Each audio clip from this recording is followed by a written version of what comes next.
Del Evangelio según San Mateo.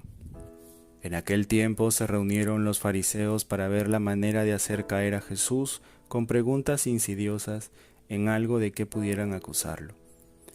Le enviaron pues algunos de sus secuaces, junto con algunos del partido de Herodes, para que le dijeran: Maestro, sabemos que eres sincero y enseñas con verdad el camino de Dios, y que nada te aterra, porque no buscas el favor de nadie.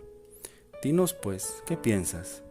¿Es lícito o no pagar el tributo al César? Conociendo Jesús la malicia de sus intenciones, les contestó: Hipócritas, ¿por qué tratan de sorprenderme? Enséñame la moneda del tributo.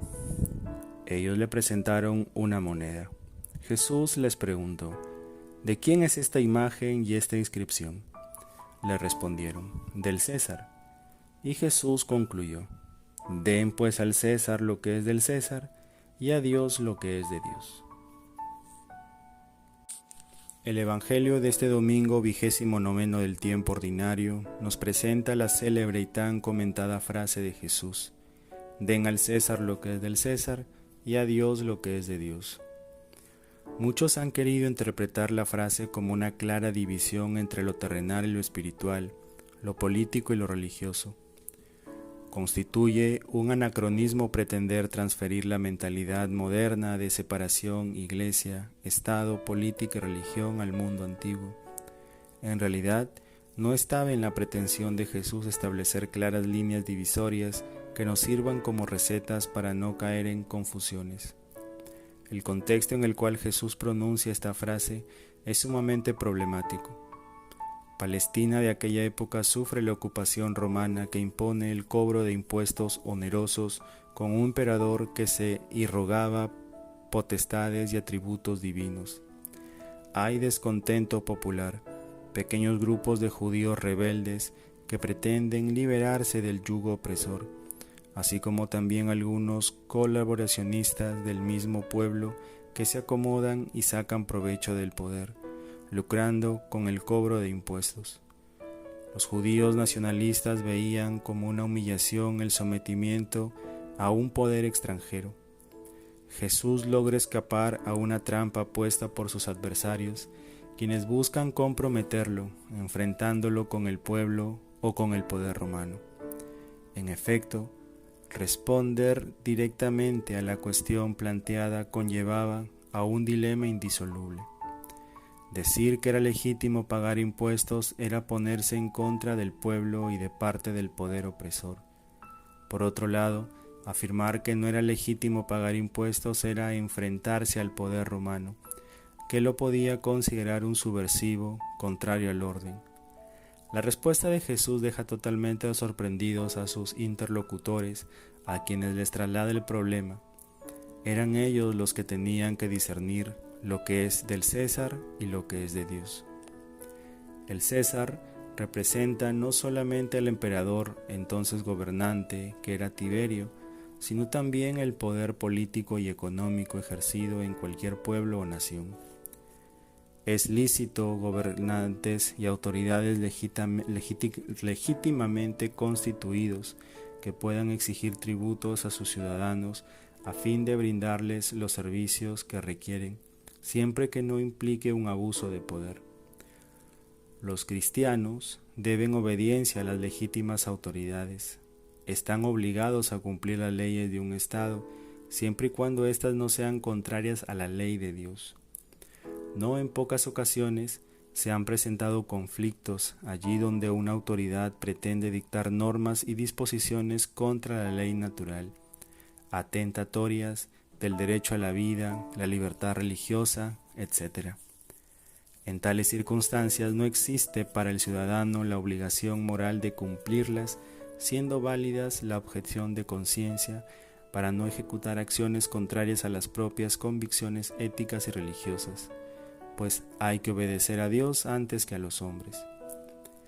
Dar al César lo que es del César significa entonces no reconocerle a ningún gobernante más poder y autoridad que el que realmente tiene, no permitirle que, por ejemplo, avasalle la dignidad del ser humano. Ningún poder terrenal puede convertirse en un poder absoluto. Dar a Dios lo que es de Dios significa poner a Dios por encima de todo poder o principado. En la historia de la Iglesia nos encontramos con muchos ejemplos de invasión de ámbitos, situaciones en las que se mezcla lo político con lo religioso, utilización de la religión con fines políticos. Hemos visto a reyes y gobernantes que confundían su causa con la causa de Dios. Y por otra parte hemos visto en el pasado también ejemplos de autoridades religiosas del más alto nivel con pretensiones políticas, con aspiraciones de poder terrenal. Esto demuestra que en la práctica no es tan fácil establecer claras líneas divisorias con frecuencia, ya que se entrelazan y se entremezclan la política siempre con la religión. Aún hoy en día hay políticos que quieren utilizar la fe del pueblo para sus propios fines. Hay también religiosos que utilizan el púlpito no para proclamar la palabra de Dios, sino para defender e imponer sus propias convicciones políticas y formas de ver el mundo.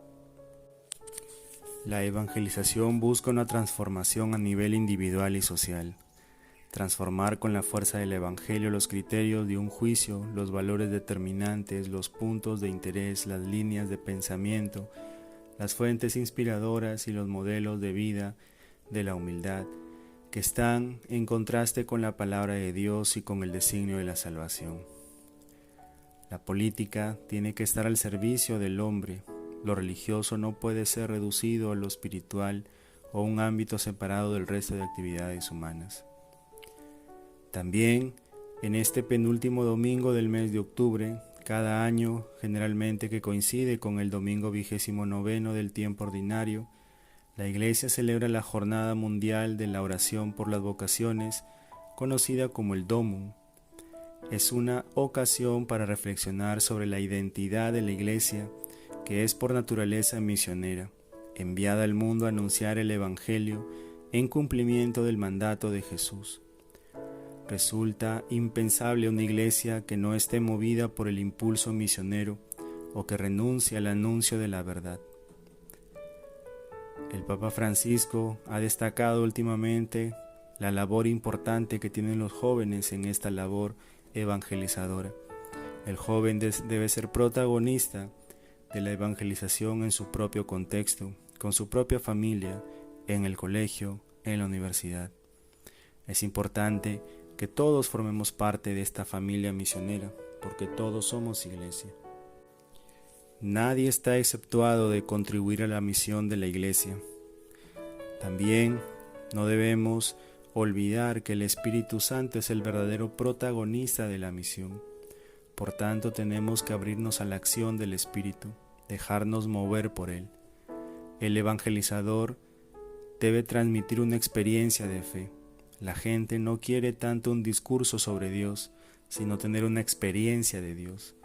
El cumplimiento del mandato misionero pasa por una experiencia de conversión. Nada nos serviría si no pusiéramos en marcha el plan misionero de Cristo. Debemos orar de modo especial por todos aquellos que entregan su vida por el anuncio del Evangelio en este mundo lleno de incertidumbres, lleno de guerras, lleno de dolor, lleno de angustia. Las necesidades materiales y económicas de las misiones son muchas y todos los cristianos están en el deber de contribuir a su atención. No se trata solo de dar una limosna de lo que nos sobra, sino de ser conscientes que somos responsables de la tarea de la Iglesia como compromiso de todos los cristianos.